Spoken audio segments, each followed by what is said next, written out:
Hi, welcome back. I'm Rakesh Naik.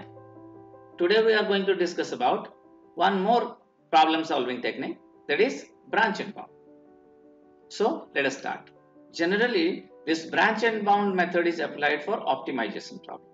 Any problem that we are using for maximization or minimization, for that kind of problem we use this branch and bound problem. For example, let us say a traveling salesman problem or 01 knapsack. In traveling salesman, if you remember, what we generally do in traveling salesman problem, the salesman is starting from one city, cover all the city and come back to his own city with minimum cost. So such kind of problem we generally solve by optimization problem.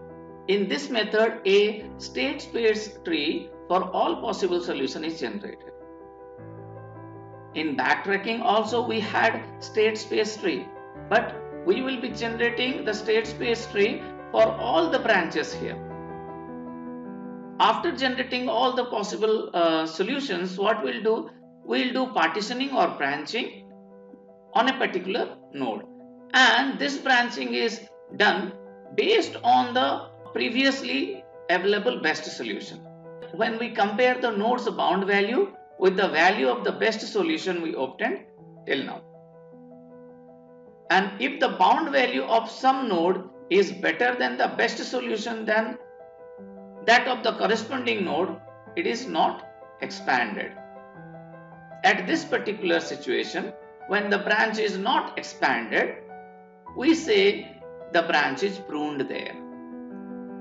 After computation of the bounding value of at each node, we compare with the best solution and then expand the node further, can lead to the final solution of the node.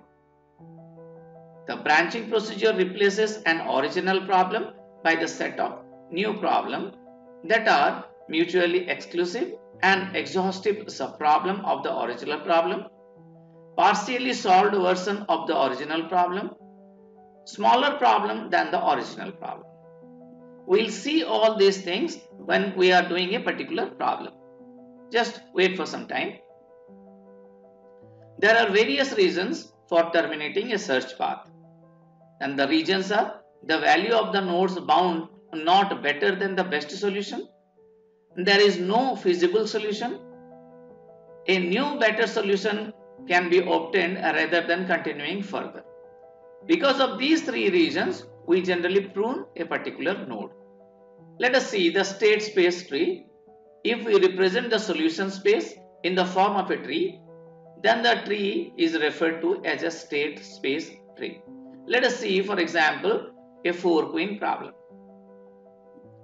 Let us say initially x1 equal to 1, 2 or 3 or 4. It means what? The first queen I can place at column 1 or column 2 or column 3 or column 4. Let us say I placed my first queen in the first column. So the second queen can be placed either in second column, third column or fourth column. Similarly, the third queen can be placed in third column or fourth column, because already in the second column and first column already queen are placed. The fourth queen I can place in the fourth column here, or I can place my fourth queen in the third column here. So this is one path in which all the nodes I explored to how the queen can be placed. If I expand all the nodes, the state space tree of 4-queen problem will look like this. Here are few questions I am adding. Kindly try to answer this question for your better understanding. Kindly answer these questions in the comment section. I'll also provide the solution of this in the description. So for your better learning, please answer this question in the comment section. This is question number 1. The branch and bound technique is applied only for which kind of algorithm or which kind of problem?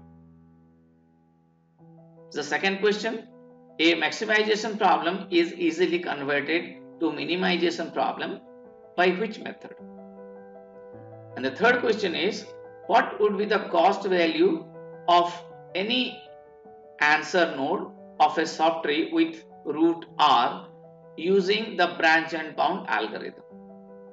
These are the options. Try to answer these questions. And now we'll move further in branch and bound. Now what is an answer node?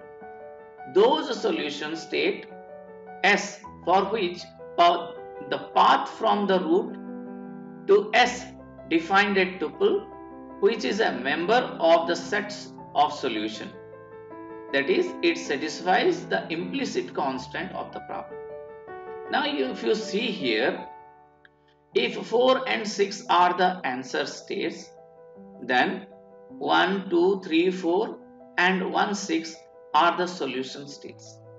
Next one is, what is a live node?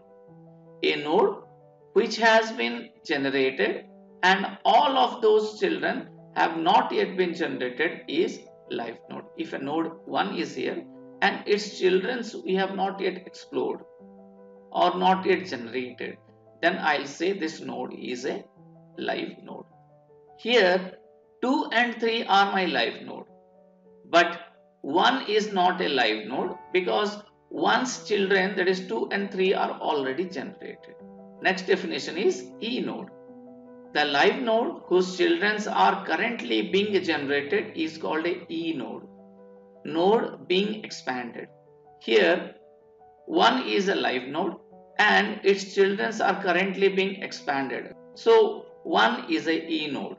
Let us say 1 children is generated now. 1's left child is 2 and the right child is 3. So here 2 and 3 are the live nodes. 2 and 3 are the live nodes and 2's children are currently being expanded. So 2 is a E node. Now we'll learn what is a dead node.